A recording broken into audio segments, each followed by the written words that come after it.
With just one exercise, you're going to build big, well-shaped shoulders.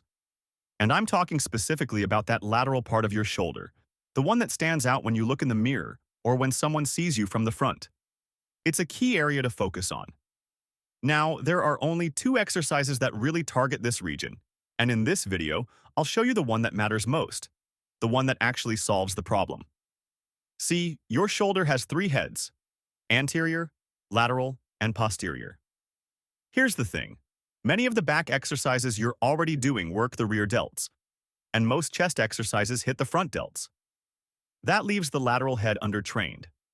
That's why we rely on just two exercises to properly train this part of the shoulder. One of them is the upright row. But here's the issue. It does work the lateral delts, and some people even use it for traps, but it comes at a cost. The upright row reduces what's called the subacromial space. Basically, the bony structures of your shoulder compress everything inside. If that doesn't cause shoulder problems now, it will in the future. Get rid of this exercise. It's not worth it.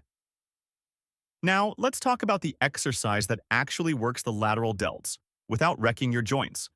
But before I even tell you what it is, there are a few key details that'll make or break your shoulder gains.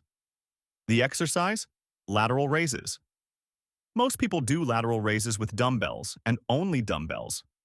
Now, how many sets are you doing? This is where we get into a critical factor for muscle growth: training volume. If you're doing just 3 to 4 sets of lateral raises and calling it a day, I've got bad news. That's not enough stimulus for serious growth. You need at least 9 to 10 sets for this muscle.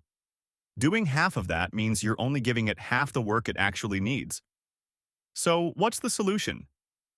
Just do 10 sets of dumbbell lateral raises and call it a day? Not so fast. Dumbbell lateral raises have mechanical pros and cons. Free weights always have one force vector: gravity pulling straight down.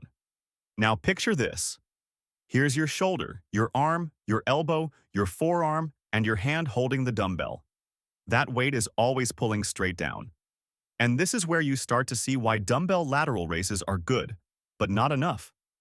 The further your hand is from your shoulder, the longer the lever arm, and the higher the muscle demand. But here's the catch. When your arms are down by your sides, there's almost zero tension on the lateral delts. All the effort happens only at the top of the movement. So if you only do dumbbell lateral raises, you're training this muscle inefficiently. The solution? Cable lateral raises. With a cable, the force vector isn't just down like with free weights. It follows the direction of the cable. This changes everything. Now, there's resistance at the bottom and at the top.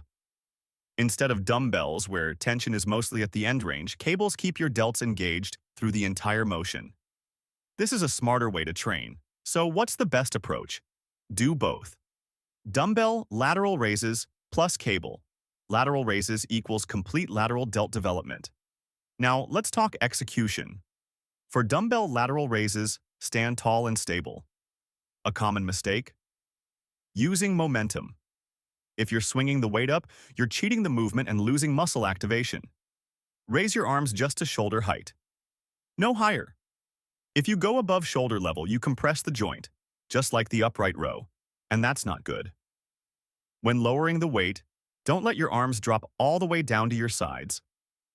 Stop just before your arms fully relax. This keeps tension on the delts the entire time.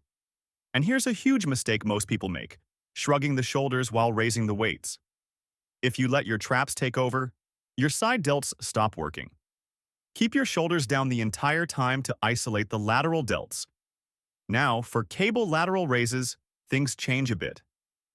Since the cable pulls diagonally, you can lower your arm all the way down without losing tension. You can even let your hand come slightly in front of your body. When doing cable lateral raises, do them one arm at a time. This helps prevent compensations like leaning sideways. Watch yourself in the mirror to make sure your form stays locked in. Final key point: elbow position. If you bend your elbows too much, you shorten the lever arm and reduce muscle activation. But if you keep your arms completely straight, you put unnecessary stress on the elbows. The fix? Keep a slight bend in the elbow, just enough to protect the joint while maintaining tension on the delts. For optimal shoulder development, Do 5 sets of each exercise per workout. This will blow up your side delts like never before.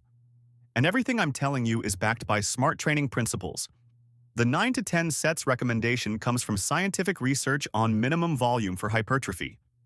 And all these mechanical insights come from real physics, so you can train smarter, not just harder. For more completely free tips like this, subscribe to the channel, turn on notifications, and stay tuned for the next video. See you there.